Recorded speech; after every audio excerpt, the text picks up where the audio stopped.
Saias, tudo bem? Vamos falar hoje sobre liderança em tempos de pandemia. Quais são os desafios desse período que a gente vive no que diz respeito à gestão de pessoas?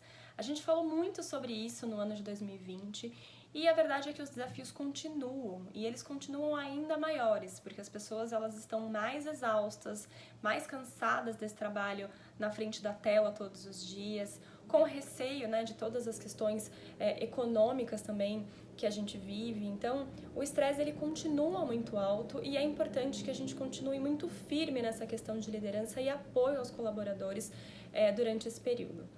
Uma coisa importantíssima da gente começar a pensar e trazer para um contexto de discussão é que nós, como líderes, também estamos cansados e nós também somos humanos, tanto quanto os nossos liderados.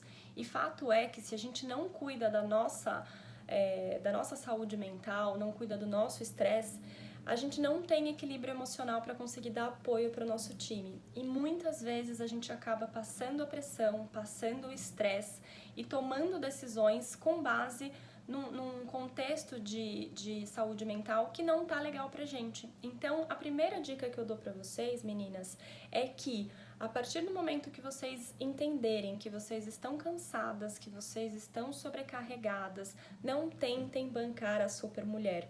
E vocês procurem ajuda dos líderes de vocês, ou muitas vezes um apoio pessoal, enfim. Tem diversos caminhos, né, hoje em dia, mas que a gente não negligencie essa questão que é cuidar da gente mesma, porque a gente esquece muitas vezes, a gente acha que a gente tem que estar prontas e preparadas o tempo todo para dar suporte para as pessoas, quando muitas vezes a gente também está exausta, né? Então, ter esse discernimento de muitas vezes parar mais cedo, fazer pausas para fazer alguma coisa que a gente goste, não ficar pensando em trabalho todo final de semana ou à noite, enfim, ter as pausas de recomposição da nossa energia é muito importante.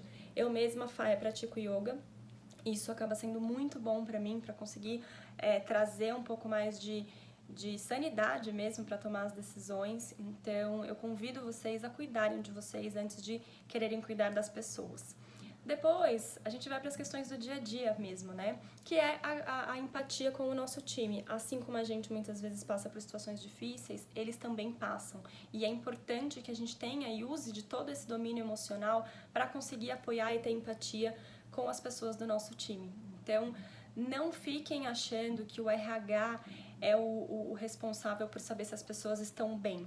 O RH tem sim essa participação, mas obviamente que o líder, a liderança direta, ela tem uma influência muito grande nas pessoas, porque no final do dia a gente trabalha com aquela pessoa ali, né, com a nossa liderança direta, não com o RH.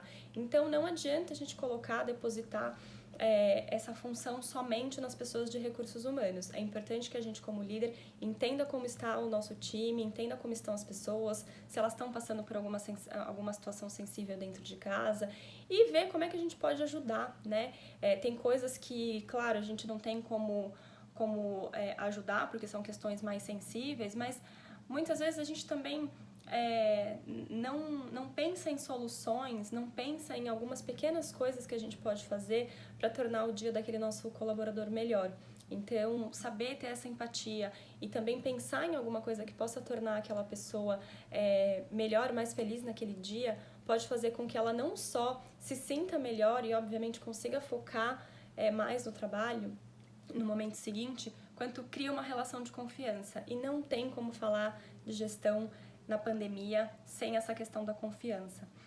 O trabalho em time e a comunicação de forma confiável dentro das empresas tem sido o grande diferencial dos times que se destacam, que realmente tem uma boa comunicação entre si, que sabe muitas vezes que o cenário está desafiador, mas tem essa confiança no líder, também tem essa confiança no time como um todo. Então, ter essa interação, que muitas vezes pode ser via um café online que você vai ter com os seus funcionários, ou muitas vezes um happy hour que você vai montar, ou hoje em dia tem muitos games, né, joguinhos que dá para você fazer com o time, inclusive pensando em engajamento, né, em team building.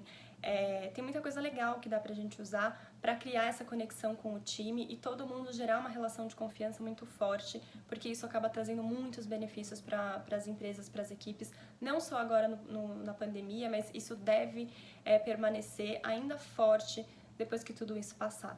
Então, é muito importante ter essa relação de confiança, essa integração e esse senso do coletivo muito bem estabelecido. E quer queira, quer não, isso depende da liderança. Então, eu vivo marcando cafés, às vezes, com o time online, ou às vezes um happy hour, alguma coisa que realmente consiga trazer esse contexto de união para o time. Uma coisa importante também é a gente ter os key drivers, né? Então, tem muita coisa acontecendo, tem muita demanda, o departamento jurídico compliance é demandado o tempo todo e não adianta a gente achar que tudo é importante e falar para o nosso time fazer tudo e a gente também ficar desesperado e não focar nesses key drivers. Então, é importante que toda semana, todos os dias, aí vai depender muito do fluxo de trabalho de cada uma de vocês, mas que a gente consiga entender quais são os pontos urgentes daquela semana ou daquele mês, para que a gente consiga organizar o nosso time de acordo com essas demandas que são mais urgentes, primordiais para o nosso negócio, porque senão a gente tenta abraçar tudo, a gente fica desesperado, a gente deixa o nosso time desesperado e o trabalho não flui. Então, ter esse foco do que precisa resolver, quando precisa resolver e quem vai resolver é muito importante para que o trabalho flua de uma forma que as pessoas sintam que as coisas estão andando e que vocês também se sintam satisfeitas em relação à entrega do time, né? Isso é uma coisa extremamente importante. Então, passando por todos esses pontos, convido vocês, né, recapitulando aqui, ter esse equilíbrio emocional voltado para vocês mesmos, para vocês conseguirem atuar na liderança de uma forma que seja consistente, porque às vezes uma decisão que a gente toma na pressão, uma comunicação que a gente faz errada, acaba atrapalhando e prejudicando toda a credibilidade da liderança. Então a gente precisa ter isso muito bem organizado e a gente precisa ter centro para conseguir gerar os negócios. Depois, essa comunicação transparente com o nosso time, essa empatia com o time, esse senso de trabalho em time, esse senso de grupo é extremamente importante e focar realmente nos key drivers, nos pontos que são primordiais. E, obviamente, a gente precisa segurar a pressão e a ansiedade das outras pessoas que muitas vezes acabam derramando um monte de demanda no nosso dia a dia e a gente precisa muitas vezes com essa clareza, né, de trabalho, com essa clareza de organização e demanda, a gente conseguir colocar as prioridades nessas questões. Então, aqui a gente está falando de coisas básicas, iniciais, né, para a gente falar sobre gestão de pessoas. Tá todo mundo hoje precisando de organização, tá todo mundo hoje precisando de cuidado, e a gente como líder tem esse papel de transmitir isso e de tentar cada vez mais deixar a questão de gestão de pessoas sólida dentro da organização. Então essas são as minhas dicas de hoje. Um beijo para vocês.